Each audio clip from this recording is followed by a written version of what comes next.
En este video vamos a hablar brevemente sobre el carácter esotérico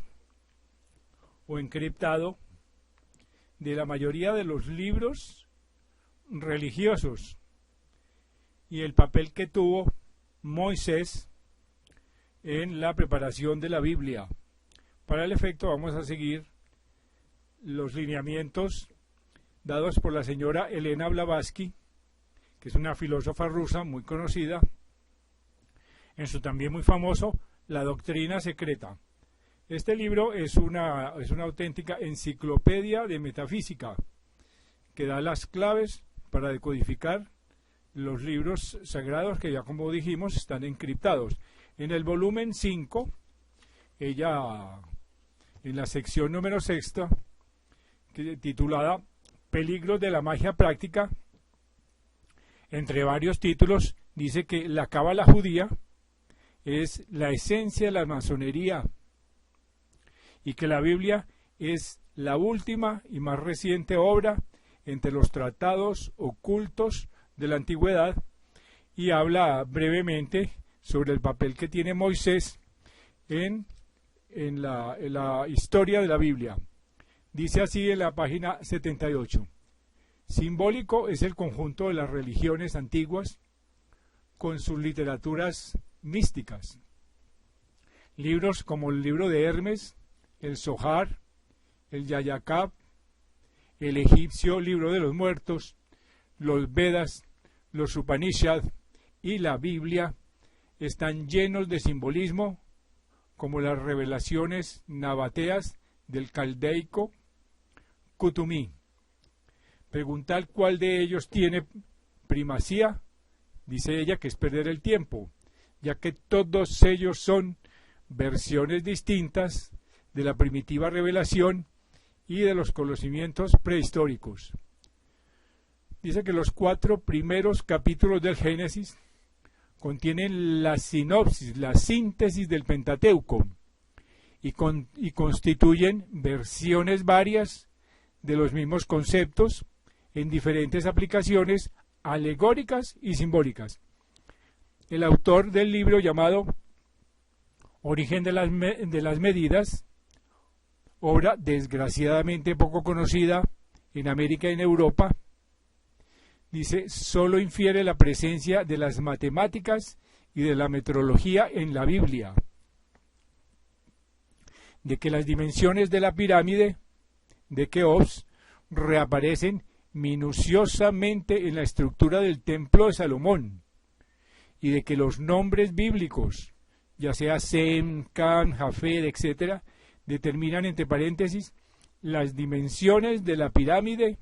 con relación al período noético de 600 años y el período posnoético de 500 años. O sea, todos son medidas astronómicas. Así como también de que las frases hijos de Elohim o hijos de Adán corresponden a voces astronómicas y se refieren a ciclos planetarios, a los planetas, etcétera, etcétera. Este autor deduce de todo ello raras y sorprendentes conclusiones no corroboradas por los hechos. Su opinión se contrae al parecer a que por ser astronómicos los nombres de la Biblia judaica han de ser como ella todos los demás escrituras. Sin embargo, en esto yerra profundamente el erudito y sagacísimo autor del Origen de las Medidas, y agrega, la clave del misterio egipcio-hebraico solo descifra una porción de los escritos hieráticos de ambos pueblos y deja indescifrados los de otras naciones. Ella indica pues que existen muchísimas claves en todos estos libros y no solamente la geométrica o la metrológica o la aritmética. Dice, la opinión del autor es que la sublime ciencia sola de la cábala sirvió de base a la masonería,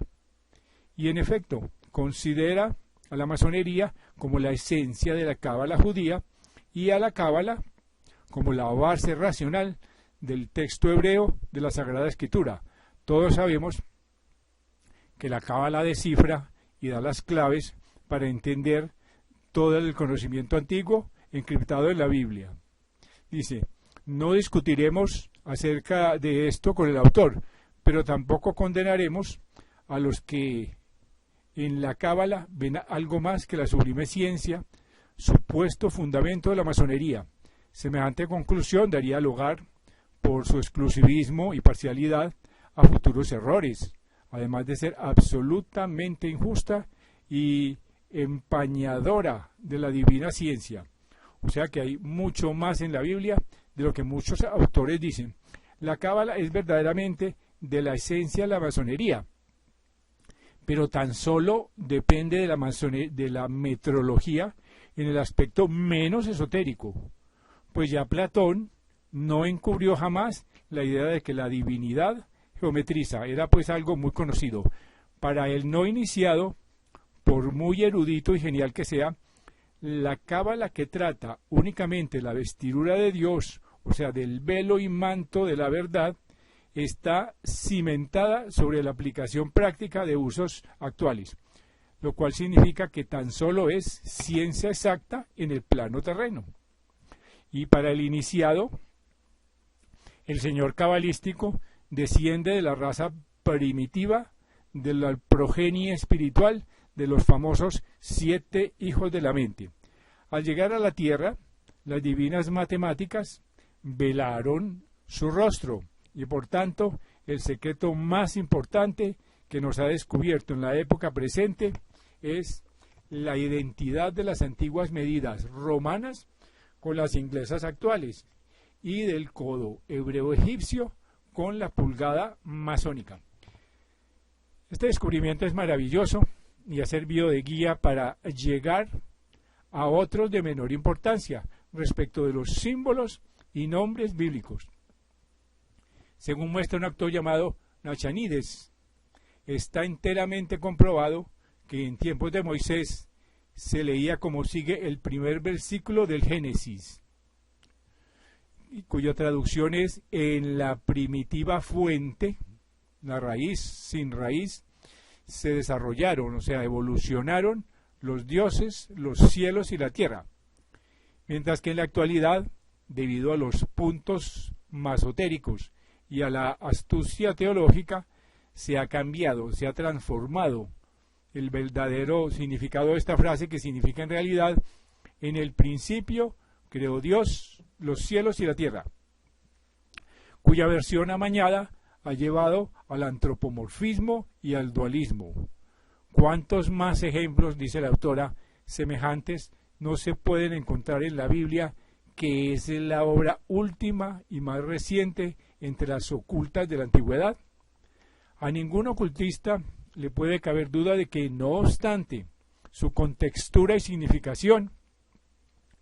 externa, la Biblia, tal como se emplea y se explica en el Zohar y en el Yetzirah, el libro de la creación, y en el comentario de los 10 sefirotes, por muchos autores, es parte y porción de la doctrina secreta de los hindúes, y expresa de la misma manera en los Vedas y demás libros alegóticos de los arios. Así pues, el Zohar vendría a ser copia ecofiel de los Vedas hindúes, como lo evidencia el enseñar que la causa única e impersonal se manifiesta en el universo por medio de sus emanaciones, los sefirotes, y que el universo en su totalidad es sencillamente el velo tejido de la propia sustancia de la deidad. Estudiada pues en sí misma, sin el auxiliar cotejo de la literatura védica y brahmánica en general, no se encontrarán en la Biblia los secretos universales de la naturaleza oculta. Los codos, pulgadas y medidas del plano físico nunca resolverán del todo los problemas del mundo en el plano espiritual, porque el espíritu no tiene peso ni medida. La resolución de estos problemas, pues, está reservada a los místicos y soñadores, que son los únicos capaces de resolverlo. Así que se necesitan otras claves, además de la metrológica y numerológica, para entender el significado del cosmos, del proyecto humano, etcétera, etcétera. y refiriéndose específicamente a Moisés, dice lo siguiente: Moisés fue un sacerdote iniciado, versado en todos los misterios, ciencias y enseñanzas ocultas de los templos egipcios, y por lo tanto, muy al tanto de la sabiduría antigua. En esta última es donde ha de buscarse el significado simbólico y autonómico del misterio de los misterios de la Gran Pirámide. Y como Moisés se familiarizó con los secretos geométricos que durante largos periodos escondieron en su robusto seno las medidas y proporciones del cosmos, incluso las de nuestra diminuta Tierra, qué maravilla que se haya aprovechado de sus conocimientos. El esoterismo de Egipto fue en un determinado momento el del mundo entero. Así que durante el largo periodo de la tercera raza había sido patrimonio común de todo el género humano, recibido de sus instructores, que son los hijos de la luz, los 7 principales jerarquías cósmicas. Hubo también una época en que la religión de la sabiduría no era simbólica y no estaba encriptada, pues llegó a serlo paulatinamente a causa de los abusos y hechicerías de la época de los atlantes, porque ya se sabe que el abuso de los divinos doces y no del uso es lo que condujo a los hombres de la cuarta raza a la magia negra, a los abusos y a la brujería, hasta que por fin se hizo olvidadiza esta raza de la sabiduría, mientras que los hombres de la quinta raza, los herederos de los Risis, en este último periodo, emplearon sus facultades para atrofiar los divinos dones en la humanidad en general y luego se dispersaron como si fueran una raza escogida. Se sabe pues que conservaron tan solo memoria de las divinas enseñanzas los que se salvaron del gran diluvio y la creencia de un cambio basada en el conocimiento de sus progenitores. Les dio a entender que existió tal ciencia celosamente guardada por la raíz elegida, por Enoch exaltada. Pero tiempo ha de venir, dice la señora Blavatsky, en que el hombre vuelva a ser gradualmente más puro y semicorpóreo, tal como lo fue durante la segunda edad, o sea, el periodo del yoga. No nos olvidemos que el proyecto humano tiene 6 etapas, estamos en la cuarta etapa, quinta subetapa, y así será cuando pase su ciclo de pruebas. Y el iniciado Platón nos dice en su libro, el famoso Fedro, lo que fue el hombre y lo que volverá a ser. Dice Platón: antes de que el espíritu del hombre cayera en la sensualidad y rotas las alas quedase aprisionado en el cuerpo, vivía con los dioses en el sutil mundo espiritual, allí donde todo es verdadero y puro. Y agrega además, en otro pasaje, habla de la época en que los hombres no procreaban, sino que vivían como espíritus puros. Los científicos en la actualidad no comparten mucho estas ideas, pero pregunta la señora Blavatsky, atrévanse a demostrar el misterio del origen del primer hombre. Y los acusa de no conocer todas las etapas del proyecto humano y de despreciar los conocimientos encriptados en todos los libros de la antigüedad. Y así que, siguiendo con Moisés, dice que deseoso de que el pueblo, por él escogido, no cayese en la grosera idolatría de los pueblos circundantes, aprovechó Moisés su conocimiento de los misterios cosmogónicos de la pirámide para fundamentar sobre él la cosmogonía del Génesis, con símbolos y alegorías mucho más inteligibles para el vulgo que las abstrusas y complejas verdades enseñadas en los santuarios egipcios a los iniciados y a los escogidos. Así que Moisés tan solo fue original en la forma de expresión, mas no añadió ni una tilde a los conceptos, siguiendo en esto el ejemplo de los iniciados de naciones más antiguas. Al encubrir bajo ingeniosas alegorías las verdades que aprendió de los hierofantes y de los sacerdotes egipcios, satisfizo así las exigencias de los israelitas, pues esta obstinada raza no hubiera aceptado Dios alguno, a menos que fuera muy antropomorfo, como los del Olimpo, y el mismo Moisés nos acertó a prever la época en que ilustres legisladores defenderían solo la cáscara del fruto de aquella sabiduría que en el monte Sinaí germinó y en él sazonó cuando se comunicaba con su personal Dios, con su divino yo interior. Así pues, concluye ella, que Moisés comprendió el gravísimo riesgo de entregar semejantes verdades al egoísmo de las multitudes, porque se acordaba del pasado y conocía el significado de la fábula de Prometeo. De aquí que velara alegóricamente las enseñanzas para preservarlas de profanas miradas. Por esto nos dice su biógrafo que al bajar del Sinaí no sabía que su cara estaba radiante y puso un velo sobre su faz.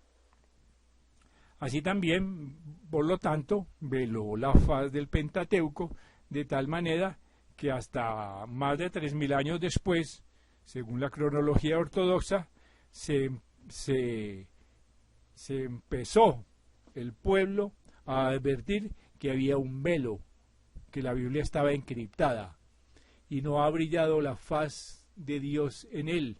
ni siquiera la de Jehová, ni aun la de Moisés, sino verdaderamente la de los últimos rabinos. No es pues extraño que Clemente de Alejandría dijese textualmente que los enigmas de los hebreos en relación con lo que encubren son semejantes a los de los egipcios. Vemos aquí una pequeña explicación del papel de Moisés en la Biblia y vemos cómo la Biblia fue copiada de los misterios enseñados en Egipto a los iniciados.